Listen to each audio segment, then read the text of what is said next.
जब supreme court में मनीष सिसोदिया जी की बेल का केस सुना जा रहा था, तब सुप्रीम कोर्ट ने प्रोसिक्यूशन से बहुत तीखे सवाल पूछे। उन्होंने बार बार ईडी से एक ही सवाल पूछा कि आपके पास मनीष सिसोदिया जी से जुड़ी हुई मनी ट्रेल कहाँ है? क्या उनके पास पैसा आया? क्या उनके परिवार के पास पैसा आया? क्या उनकी किसी परिवार के या उनसे किसी जुड़ी हुई कंपनी के पास पैसा आया?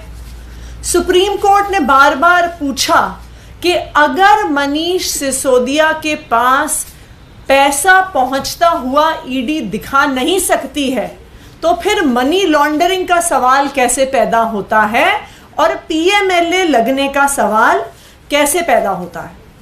सुप्रीम कोर्ट ने यह भी सवाल पूछा कि जो सारी ईडी की प्रोसिक्यूशन का केस है वो सिर्फ और सिर्फ एक अप्रूवर दिनेश अरोड़ा की स्टेटमेंट्स के आधार पर है। इनफैक्ट जब हियरिंग चल रही थी तो सुप्रीम कोर्ट में यही कहा गया कि अप्रूवर तो अपनी जान बचाने के लिए कुछ भी कह सकता है, उसकी स्टेटमेंट पर कितना विश्वास किया जा सकता है। जो तीसरी चीज सुप्रीम कोर्ट ने उठाई, उन्होंने स्पष्ट तौर से बार बार ऑब्जर्व किया कि पॉलिसी मेकिंग कोर्ट के परव्यू में नहीं आती है।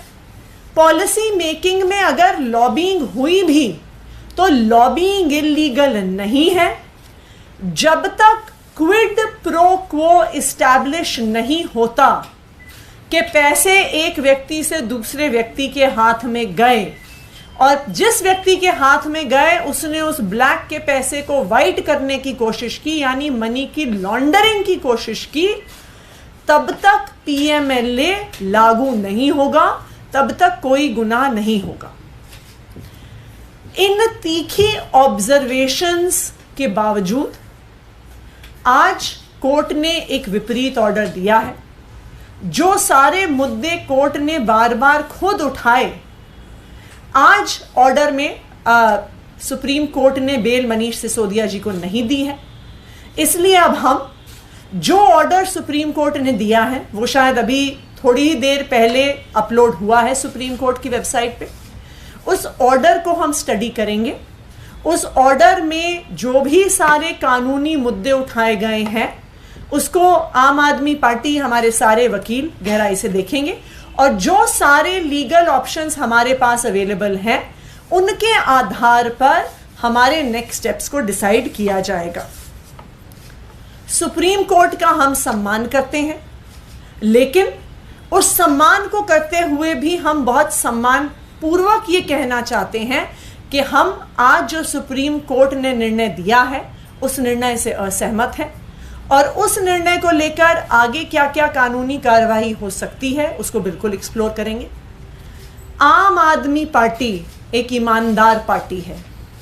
अरविंद केजरीवाल और मनीष सिसोदिया के नेतृत्व में जो दिल्ली सरकार चली है और आज भी चल रही है, आज तक 1 रुपए के भ्रष्टाचार में भी कोई भी आम आदमी पार्टी का नेता शामिल नहीं हुआ है।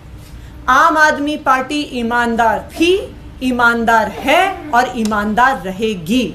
और मुझे आज भी इस बात पे पूरा भरोसा है कि आम आदमी पार्टी पे कितने केसेस होते रहें, लेकिन आखिरकार एक भी पैसे के भ्रष्टाचार का सबूत सामने नहीं आएगा, क्योंकि ना आम आदमी पार्टी ने कभी भ्रष्टाचार किया है ना कभी भ्रष्टाचार करेगी। धन्यवाद। मैम, लेकिन 338 करोड़ रुपए का एक नया आंकड़ा अब देखने को मिल रहा है। आर्गुमेंट के दौरान 338 करोड़ का कोई रेफरेंस नहीं था, लेकिन कहीं ना कहीं लग रहा है उसी आधार पे बेल रिजेक्ट हुआ। देखिए, ये 338 करोड़ क्या है, ये तो एक बारी ऑर्डर आएगा तो उसको स्टडी करना पड़ेगा।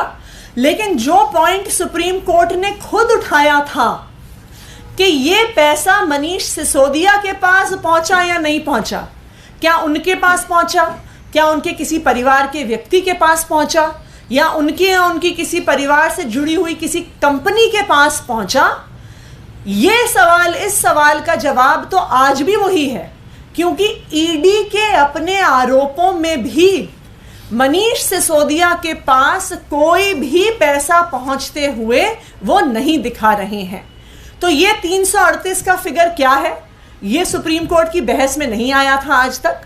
और ये 338 करोड़ का मनीष सिसोदिया जी के साथ क्या लिंक है, इसको भी एक बारी ऑर्डर देख के समझना पड़ेगा।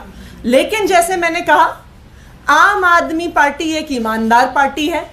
चाहे कितने भी आरोप ईडी, सीबीआई, दिल्ली पुलिस लगा ले, कोई भी सबूत साबित नहीं होगा, क्योंकि आम आदमी पार्टी ने ना आज तक 1 रुपए का भ्रष्टाचार किया है, ना करेगी। लेकिन देखिए, ये जो पूरा मामला है, इसमें आप पर आरोप लग रहे हैं। बीजेपी के जो सांसद हैं, वरिष्ठ नेता हैं, वो ये कह रहे हैं कि अब आपके शीर्ष नेतृत्व यानी कि मुख्यमंत्री की ओर इशारा कर रहे हैं कि उनके भी जेल जाने की बात। देखिए, भारतीय जनता पार्टी ये चाहती है कि कोई उनका विरोध ना करे। भारतीय जनता पार्टी ये चाहती है कि कोई उनके ऊपर सवाल ना उठाए। भारतीय जनता पार्टी ये चाहती है कि कोई उनके भ्रष्टाचार को उजागर ना करे। भारतीय जनता पार्टी ये चाहती है कि वो पिछले दरवाजों से चुनाव जीते, क्योंकि वो ईडी और सीबीआई का प्रयोग करते हुए अपने सभी विपक्षियों को खत्म कर दे। आज अगर आप देखिए, चाहे आम आदमी पार्टी हो, चाहे टीएमसी हो, चाहे कांग्रेस हो, चाहे डीएमके हो, जो कोई भी पार्टी भारतीय जनता पार्टी के विरोध में खड़ी है, उनके खिलाफ पूरे सरकारी तंत्र का ऊपर से नीचे तक प्रयोग किया जा रहा है। ये पूरा देश देख रहा है कि किस तरह से एजेंसीज का इस्तेमाल करके सभी विपक्ष की पार्टियों पे हमला करने की कोशिश की जा रही है। और अगर भारतीय जनता पार्टी के नेता ये आरोप लगा रहे हैं, ये ऐसी ही बात मीनाक्षी लेखी जी ने संसद में कही थी। जब संसद में दिल्ली सर्विसेज बिल पर बहस चल रही थी और विपक्ष के किसी नेता ने सवाल उठाया था, तो उन्होंने तो सदन में ही बोल दिया था कि अब आपकी ईडी में अरेस्ट होने की बारी है, अब आपकी जेल जाने की बारी है। ये भारतीय जनता पार्टी के सत्ता का अहंकार है, लेकिन इस सत्ता के अहंकार का जवाब देश की जनता देगी। Thank you.